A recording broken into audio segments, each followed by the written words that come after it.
Hi, this is Laura with the Accent Institute. We're going to talk about how to form the American R sound. And this video accompanies chapter 2 of Master the American R sound. So I am asked frequently, how do I position my tongue for the American R sound?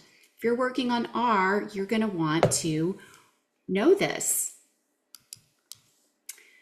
So the American R is unusual because the tongue does not touch the roof of the mouth the way it does for many other sounds.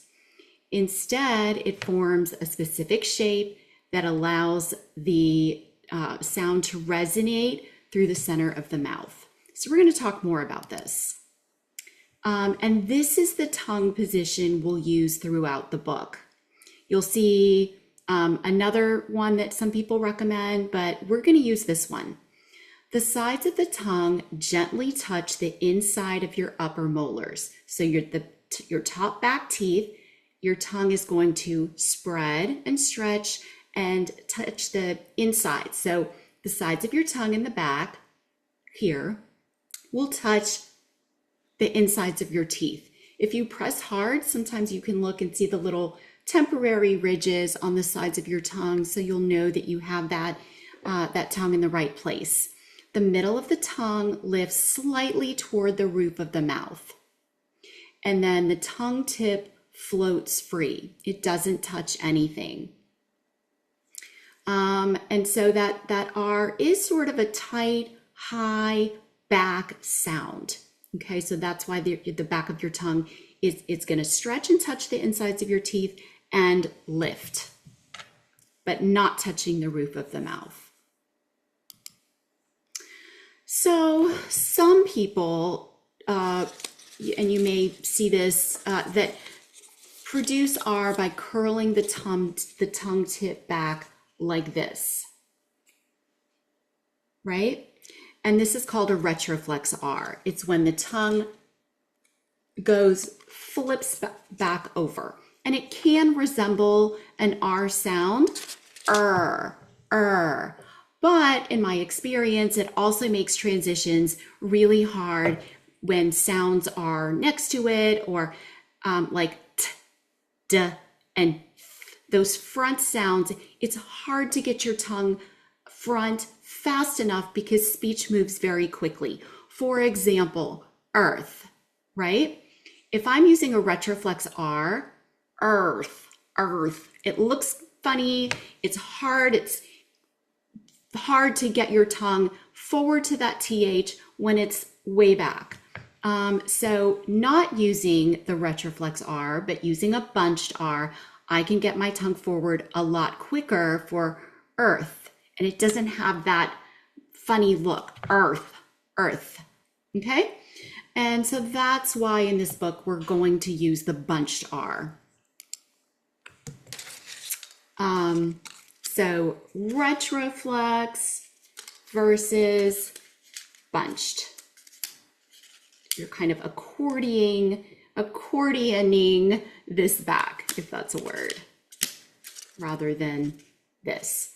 So now let's look at this exercise that I really like to get to that R position. So we start with E, and we move our tongue, slide it back along the inside of our teeth like this. Ear, right? I start with my tongue, E, which is a high and tight and back sound. Ear. Try it with me. Ear. You can look in the mirror to help yourself with this, and just notice that your tongue stays connected to the insides, and then you slide it back into position. Ear. Another way that I really like to do this is to find that spot is the KR and GR exercise, Ker and Ger. So we start out, our K and G are in the back of our mouth. The back of our tongue clicks off the top of our palate in the back. K, K, K, G, g, g. And you can try either one of these. They're the same sound, but k is a non-voice sound.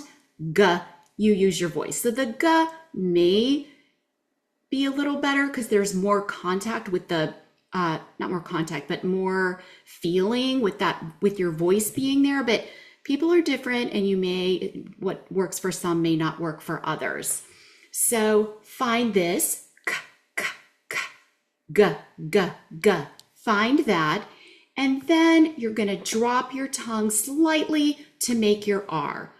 Cur, cur, or grr, grr. So, you're dropping the very back of your tongue where your k or g hits your palate to get to your R. The tongue is still touching the inside back of your teeth. So notice k and g are produced high in the back of your mouth, and using k and g can help you get up and back. So let's do a little troubleshooting. If you're hearing a w sound, you are using your lips. And even if you're not rounding fully, your bottom lip some sort of way is coming up. So red, right? If you're hearing red, you're rounding your lips are too close together, or your bottom lip is coming up. Red, red. If you're hearing sort of an sound, the tongue may not be lifting enough. So instead of red, where my tongue is in position, you might be hearing red, red, red, red. Can you hear the difference? If your tongue tip is touching the roof of your mouth, try letting it relax and float. You're going to have sort of an L sound if you're doing that. So it's going to sound really garbled. So red, you can kind of use that KR, GR trick to get it up and back and let your tongue just kind of hang out in the middle. And if it doesn't sound right at first, don't worry. Practice. All of these sounds are new to you, so you're not going to make them perfectly the first time. The R sound takes a lot of practice, and the more you practice, you're going to build the muscle memory for it. And now you are ready to continue with the exercises in the book. So remember, short, consistent practice is much more effective than just every so often long practice sessions. You really want to build that muscle memory, and short, frequent practices are going to help that. So good luck and enjoy the rest of the book.